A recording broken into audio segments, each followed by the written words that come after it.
이 아침 주시는 말씀은 시편 91편입니다.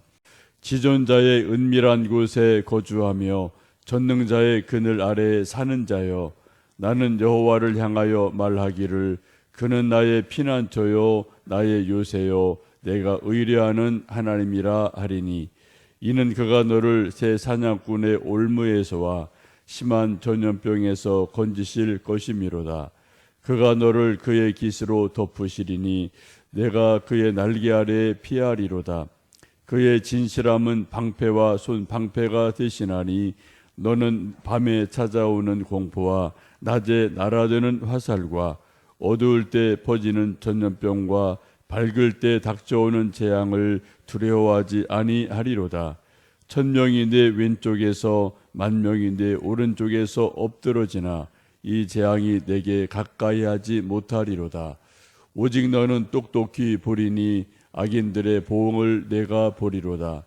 내가 말하기를 여호와는 나의 피난처시라 하고 지존자를 너의 거처로 삼았으므로 화가 내게 미치지 못하며 재앙이 내 장막에 가까이 오지 못하리니, 그가 너를 위하여 그의 천사들을 명령하사 내 모든 길에서 너를 지키게 하심이라. 그들이 그들의 손으로 너를 붙들어 발이 돌에 부딪히지 아니하게 하리로다. 내가 사자와 독사를 밟으며 젊은 사자와 뱀을 발로 누르리로다. 하나님이 이르시되 그가 나를 사랑한즉 내가 그를 건지리라. 그가 내 이름을 안즉 내가 그를 높이리라. 그가 내게 간구하리니 내가 그에게 응답하리라. 그들이 환난 날에 내가 그와 함께하여 그를 건지고 영화롭게 하리라. 내가 그를 장수하게 함으로 그를 만족하게 하며 나의 구원을 그에게 보이리라 하시도다. 아멘. 시편 91편은 저자를 알 수 없는 시편입니다. 그러나 그 주제가 아주 아름다운 것이죠. 하나님의 보호하심을 간구하는 기도이고, 또 하나님을 신뢰하고 믿는 이들을 하나님이 책임지고 보호하신다, 그런 내용을 가지고 있습니다. 읽어보신 것처럼 시편 전체의 내용이 하나님이 우리 연약한 인생들을 끝까지 보호해 주신다, 또 복되게 하신다, 안전하게 하신다, 이런 말씀이 많이 반복이 됩니다. 우리 사람들은 이 세상에 살면서 안전을 추구하는 본능이 있습니다.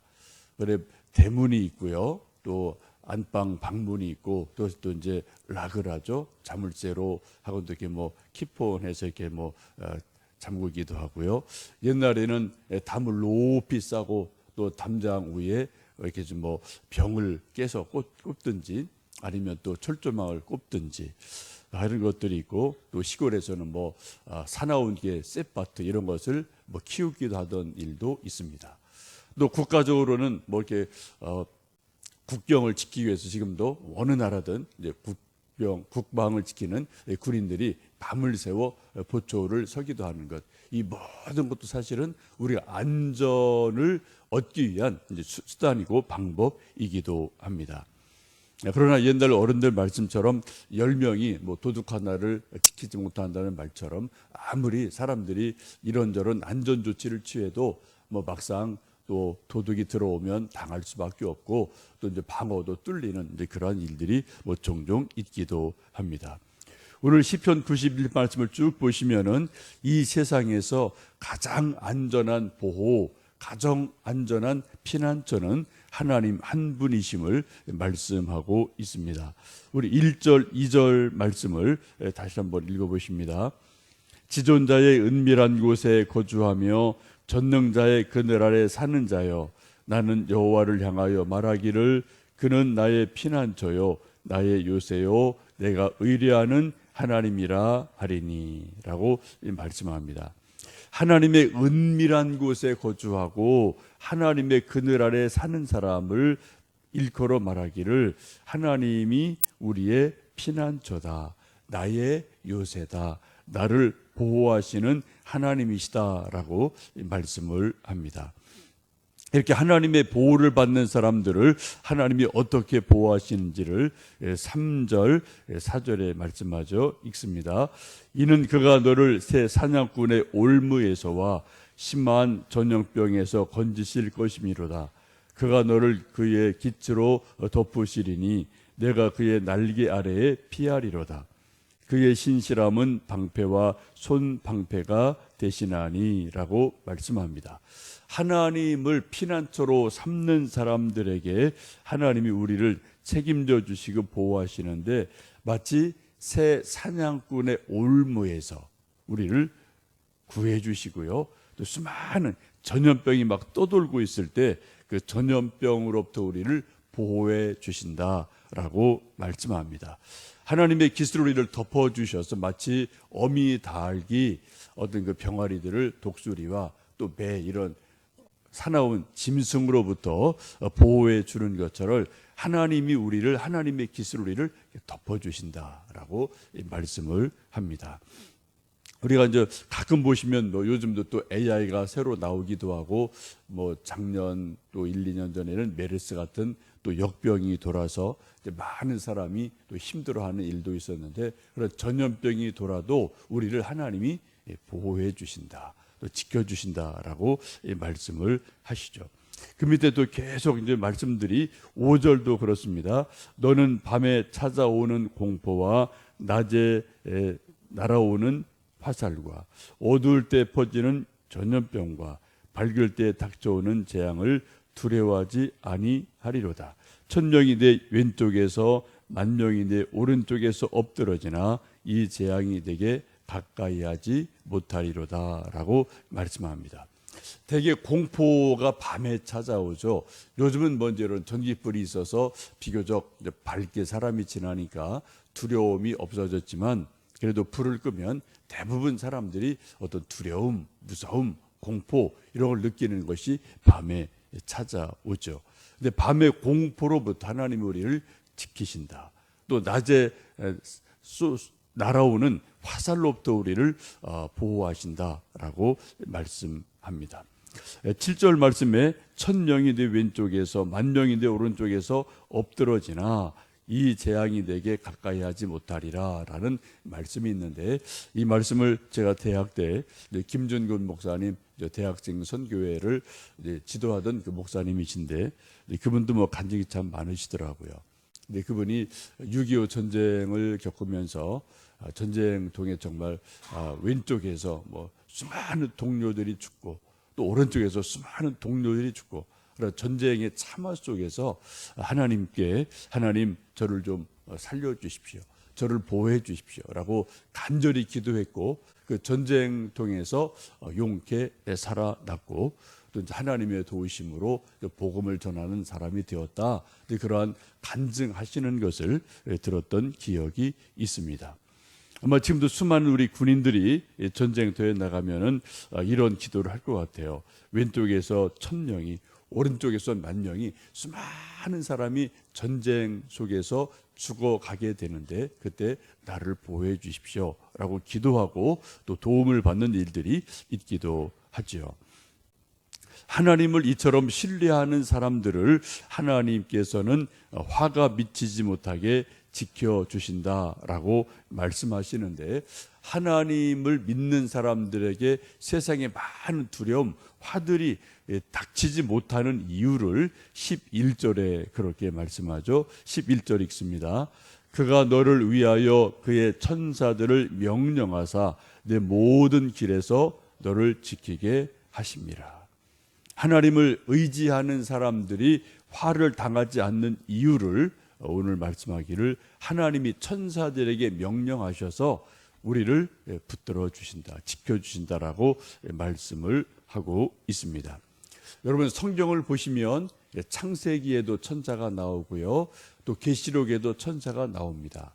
또 다윗도 천사의 도움을 받았다는 고백을 시편에서 하고 있고 또 예수님께서도 우리 어린 아이들 머리 위에 그들을 돌보고 지키는 천사들이 있다라고 말씀하시면서 천사가 분명히 우리 인생들을 돌보고 지키는 하나님의 일꾼임을 분명히 말씀하고 있습니다.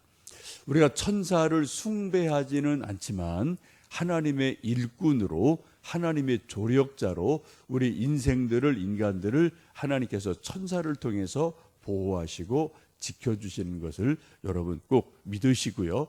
우리가 뭐 천사에게 기도하지는 않죠. 그럼 우리가 하나님께 기도할 때 하나님의 천사를 보내주셔서 나를 지켜주십시오. 또 하나님의 천사를 보내셔서 멀리 떨어져 있는 우리 아들을, 우리 딸을, 우리 누구를 좀 하나님 지켜주십시오 라고 우리가 기도하는 것은 합당한 일인 줄로 압니다. 우리가 어떤 때는 천사가 나를 지켜주셨구나 라는 것을 우리 어떤 위기 중에서 구원받고 느낄 때가 간혹 있기도 하죠. 그러나 대부분 우리가 좀 영적으로 둔감하기 때문에 그런 것을 잘 인지하거나 느끼지 못하는 일들이 많습니다만, 하나님께서는 천사를 통해서 우리를 보호하시고 또 우리를 지키심을 분명히 알게 됩니다. 이처럼 하나님을 믿고 의지하는 사람들을 하나님께서는 또 높여주시고 그 기도에 간구하시는 기도에 응답하신다고 말씀을 하죠. 우리 14절에서 16절 말씀 읽어보시겠습니다. 하나님이 이르시되 그가 나를 사랑한즉 내가 그를 건지리라. 그가 내 이름을 안즉 내가 그를 높이리라. 그가 내게 간구하리니 내가 그에게 응답하리라. 그들이 환난 당할 때에 내가 그와 함께하여 그를 건지고 영화롭게 하리라. 내가 그를 장수하게 함으로 그를 만족하게 하며 나의 구원을 그에게 보이리라 하시도다. 아멘. 14절 말씀 참 귀한 말씀이죠. 하나님께서 말씀하시기를 그가 나를 사랑한즉 내가 그를 건지리라. 그가 내 이름을 안즉 내가 그를 높이리라 라고 말씀을 합니다. 우리 모든 인생들은 더 존귀한 자가 되고 높아지기를 원하는 마음이 다 있죠. 그래서 뭐 공부를 열심히 하고 또 돈을 열심히 벌기도 하고 권력을 잡으려고 애를 쓰고 또 명예를 얻으려고, 인기 얻으려고 이런저런 노력을 많이 합니다. 그러나 정말 인생이 높아지는 것은 하나님이 인생을 누군가를 높여주실 때 그 사람이 높여집니다. 사람이 하나님을 높여드리면, 존귀하게 여기면 하나님도 그 사람을 높여주시고 존귀히 여기신다고 분명히 성경은 말씀을 합니다. 여러분 어릴 때 이제 시속이라는 것을 이제 타보시고 뭐 아이들도 장난삼아 놀아줄 때 시소를 타보신 적이 있을 터인데, 시소라는 게 그렇잖아요. 한쪽이 낮아지면 반대에는 올라가죠. 또 반대쪽이 낮아지면 또 이쪽이 또 올라가는 시소 게임이 왔다 갔다 하는 것이 있습니다. 사람들이 시소 게임을 통해서 이제 뭐 아이들을 이렇게 놀아주기도 하지만은 시소 게임의 어떤 그 원리가 나름대로 있죠. 내가 낮아지면 상대방이 높여지고요. 또 내가 스스로 높아지려고 하면 상대방이 낮아지는 게 있어요.